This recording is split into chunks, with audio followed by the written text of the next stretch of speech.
Let's be honest, it's a homeowner's absolute nightmare. You're all set to sell your property, but someone is living there and they have no right to be. The whole thing can feel like this massive, tangled legal knot. But don't worry, today we are going to untangle it. We're breaking down a clear, step-by-step plan for how you can handle this incredibly tough situation and still sell your house. Okay, let's dive in. So just picture this for a second. The for sale sign is practically in your hand, but there's a huge roadblock. An unauthorized person is living in your house. I mean, where do you even start? This is so much more than just an inconvenience. It's a really complex legal puzzle that you have to approach carefully and with a solid strategy. And the very first piece of that puzzle is figuring out exactly who you're dealing with. And that brings us to this critical distinction. Are we talking about a squatter or a tenant? You see, a tenant, even one who's overstayed their lease, had a legal right to be there at some point. A squatter, they never did.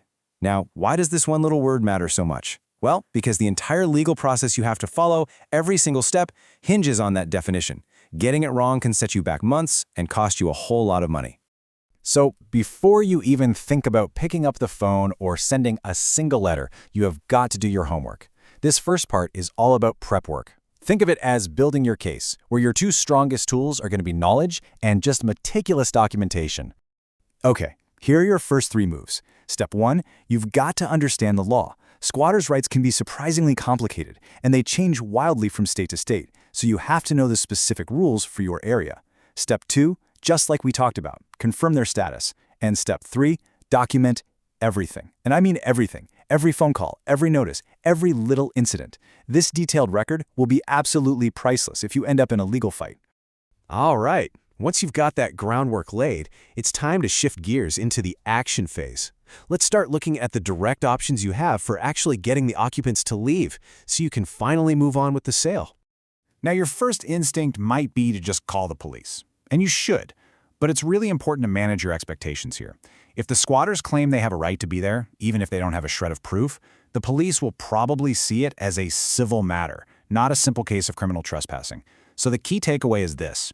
While they might not remove the person right then and there, that police report creates an official record of the problem, and that piece of paper is vital. Okay, now for a really interesting alternative strategy. It's called cash for keys. Now, I know what you're thinking. Pay someone who's on my property illegally? Are you kidding me? It sounds totally backwards, right? But here's the thing. It can often be the fastest and, believe it or not, the cheapest way to solve the problem. You're basically offering them cash to leave peacefully, letting you skip a long, expensive court battle. And this really lays out the choice you're facing. On one side, you have cash for keys. It's the path of least resistance, right? It's faster, it's way less confrontational. The downside? Well, it costs you money right out of your pocket, and there's no promise they'll even take your offer. Then, on the other side, you have a formal eviction. That gives you the full power of the law, which is great. It's binding, it's enforceable, but that legal muscle comes at a price. It's almost always slower, more expensive, and a whole lot more stressful. It really comes down to what you value more, speed or legal certainty. Look, no matter which path you're even thinking about, this is not a do-it-yourself project. Getting a real estate attorney involved is, frankly, non-negotiable. They're the ones who will make sure you don't make a simple but very costly mistake, like serving a notice the wrong way, which could get your entire case thrown right out of court. They know the local laws inside and out, and they can craft the best strategy for your specific situation.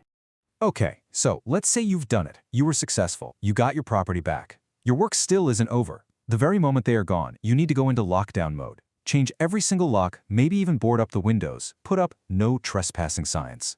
You have to make it crystal clear that this property is not abandoned, so this whole problem doesn't just happen all over again.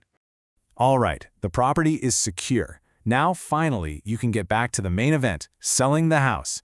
But how in the world do you approach the market after dealing with something like this? The single most important word you need to remember here is transparency. You have to be completely upfront about the squatter situation. Trying to hide it isn't just a bad idea, it will almost certainly land you in legal trouble down the road.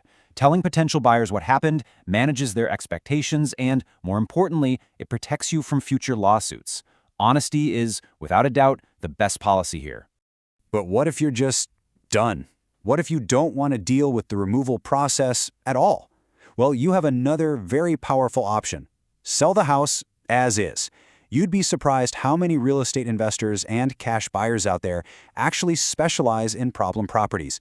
They will buy the house, squatters and all, and take on the whole eviction process themselves. It can be a fantastic way to just get out of a really stressful situation fast. So if cash for keys doesn't work out and selling as is just isn't for you, you are left with the final resort, a formal, legal eviction. This is the official, court-mandated process to have the occupants removed from your property by law enforcement.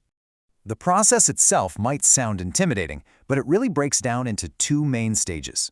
First, with your attorney's guidance, you serve the occupants with a formal, legally correct notice to vacate. If they don't leave by the deadline on that notice, you go to step 2. You file an eviction lawsuit.